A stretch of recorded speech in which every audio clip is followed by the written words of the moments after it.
Welcome everyone to Grow Strength NX. Welcome to this video of the week. I'm Johnny, the strength coach, and yes, we're going back to the gym next week if you live in the UK. And yes, you may be looking for a PT, but there are 5 things you need to look out for if that PT is pretty bad, and I can go over those things. But first, what are you looking forward to more? Comment below a haircut, because goddamn, or going back to the gym and lifting some big ass weights, or should I say little ass weights, because we've been out of practice for several months. Unless you've got your home gym, you lucky sod, and how you can afford it is beyond me.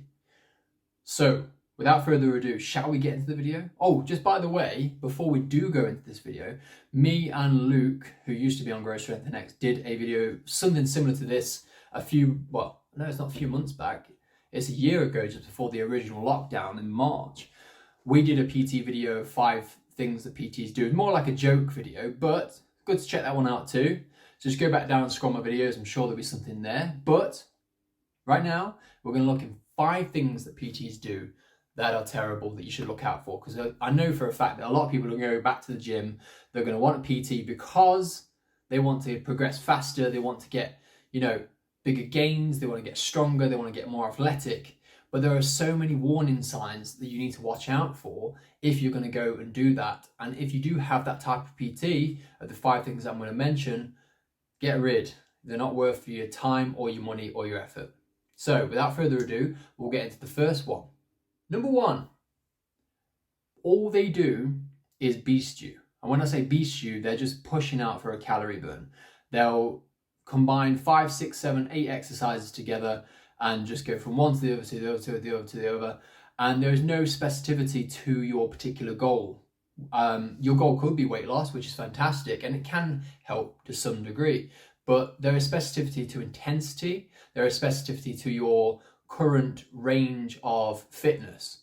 So if your range of fitness is pretty poor and they're just beasting you, you're going to feel depleted for the rest of the week. And let's face it, if you're depleted, you're not going to go back to the gym for the rest of that week. And actually, that could be quite bad, because if you burn best part of 1,000 calories in one session, but then didn't go back for the rest of the week, would it have been better to do 4 sessions which were 500 calories each, which were medium intensity, which were quite good, and increasing your overall specificity to what you want, whether it be bodybuilding, whether it be strength, whether it be athleticism, whether it be weight loss, or whether it be all of the above, or sport specific.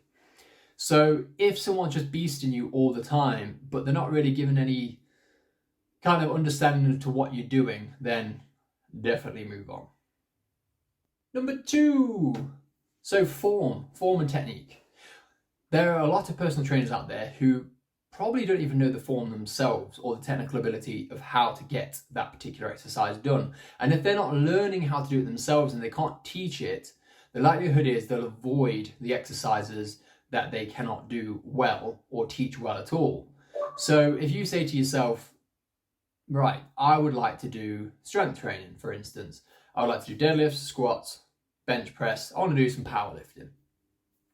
And you go to that personal trainer, it's like, no, deadlifts are bad for your back. And, we can give it a go. But on your first go, it doesn't go too well. He kind of moans at you a little bit for not, straightening your back up. He can't teach the specifics behind the form of the technique. And instead of trying to work with you on your weaknesses, your tightnesses, your mobilizing issues, what they do is they never touch the exercise again, and they say that form of training is a waste of time. When actually, that's your goal, that's what you want, and what they're doing is wasting your time. So that's number 2, form and technique, and it's understanding the specificity behind your goal. Number 3, now it's specificity to your particular type of training and in relation to the exercises they're giving you. So let's say, for instance, you want to be an athlete in sport, any particular type of sport, whether it be running, football, whatever it is, or you want to be a strongman lifter or whatever it is. And what they seem to be doing is giving you randomized exercises, like in the first one, and then you ask them, why is it that we're doing this exercise? And if they can't give you a very basic or even simple answer as to why you're doing a specific exercise that's related to your particular goals, guess what?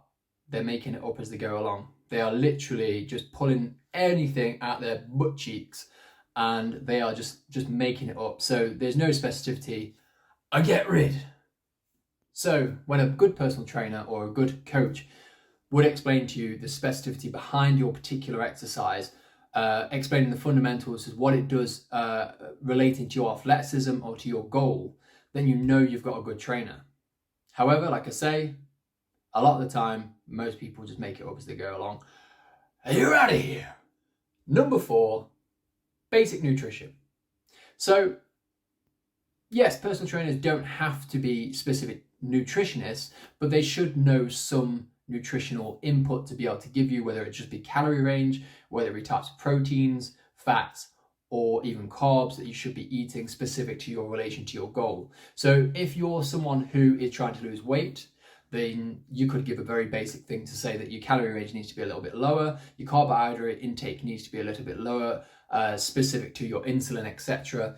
And for instance, if you were trying to put on mass and you were trying to put on strength, then carbohydrate intake is a good source of energy. So maybe you'll need slightly more high carbohydrates, or if you're trying to put on mass, high protein intake. Also, good fats. There is so many relations to nutrition that you can give that's even on a rudimentary level to be able to explain what is specific to that person's goal. Yet again, if the personal trainer cannot give you any information or any advice, and they say seek out a nutritionist or seek out the information on your own, especially that, then I would get rid. It is not good that people can't even understand the basic nutritional information. Yes, personal trainers don't get qualified to do certain things like that. However, if you have someone who doesn't want to learn about basic nutrition and understand and better in their and further in their career, then of course they're not going to further your progress. Period. Number 5, lying. Now that is my biggest pet peeve that a lot of personal trainers do, especially when they first start out. They will give you a time frame, either a weight loss goal, a strength goal, reaching a certain max weight or reaching a certain muscle size. And they'll say, yes, I can do that for you in 6 weeks. I can guarantee you this, I can guarantee you that, which is an all-out lie. Yes, it sounds great on paper, and yes, you'll get the sale, but overall, a personal trainer will ruin their credibility when it comes down to specificity of time and a time frame of when you should be able to lose a certain amount of weight, and what is considered healthy to lose a certain amount of weight, and what is considered healthy to push up to a certain weight. Let's say you don't have the technical form. Let's say you don't have any really experience exercising before, you've no background in this particular area. The time frame is going to take you a lot longer than you might think. And it's good to give a realistic expectation of how long it's going to take you to either lose weight, build muscle, build strength. And if people lie to you bold-faced just to get a sale, then you should really, really be cautious. This one's quite a hard one because some personal trainers are very good salespeople, but not very good trainers. So what you've got to watch out for is the warning signs of, let's say you're 3 or 4 stone overweight and they say, right, you can lose 4 stone in 3 weeks. Then that's very unrealistic. Let's think of how the time frame is of how long it took you to put on the weight to begin with. So you put on 3 or 4 stone over the course of 4 years. Do you think it's going to be realistic to lose it in 3 weeks? Yes, it sounds amazing on paper. Yes, when they tell you something like that, you are full of joy and giddiness because you want to lose that weight as quickly as possible. But to be honest, in 3 weeks, you're not going to learn any fundamentals about diet, about training, about anything. So it's best to start off fairly slowly, build it up, build the mental strength to be able to get into the training, nutritional lifestyle that you need before you dive deep into like a really severe calorific loss, really intensive training. You need to build up to it. It's like anything. You can't just get into a car for the first time when you've never driven and expect to drive down the M1, down the motorway. You've got to be able to build up to it. And then you can pass your test, and then you can drive properly. And then that's when you start learning. When you pass your test, when you're driving, that's when you start learning. Over years, it will build up. The same as training, the same as diet, the same as anything. Take your time, enjoy the process, and get better at it over time. There is no race to get to the end zone because there technically is no end zone. When you reach your specific goal, you'll want to move on to the next goal and the next goal and the next goal. But if it's too intense and you crash diet too quickly, and let's say even if you do reach a goal within 4, 5, 6 weeks, is it maintainable? Have you learned anything?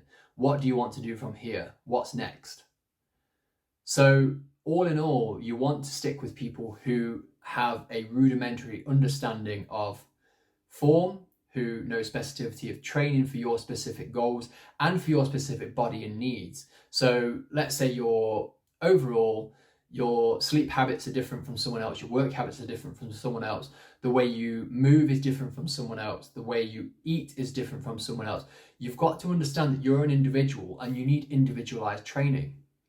Now, I hope you go back into those gyms and I hope you smash your goals. And I hope that you find a great trainer, because to be honest, there are some great trainers out there, but you just got to watch out for those ones that aren't so good and watch out for those con artists, those salesmen. I hope you've enjoyed this video. I hope you find this video very, very interesting, or maybe gives you a good insight in the future of what to look for. And if you can train with me, fantastic. You know, I'm based in Derby at the moment. If you want to drop me a DM, that's absolutely fine. I might have room for you. I might not. We'll see. Depends what your goals are. It depends how far you live away. Right, I hope you've enjoyed this video. I'll see you in that next one. And that's about it. Bye-bye.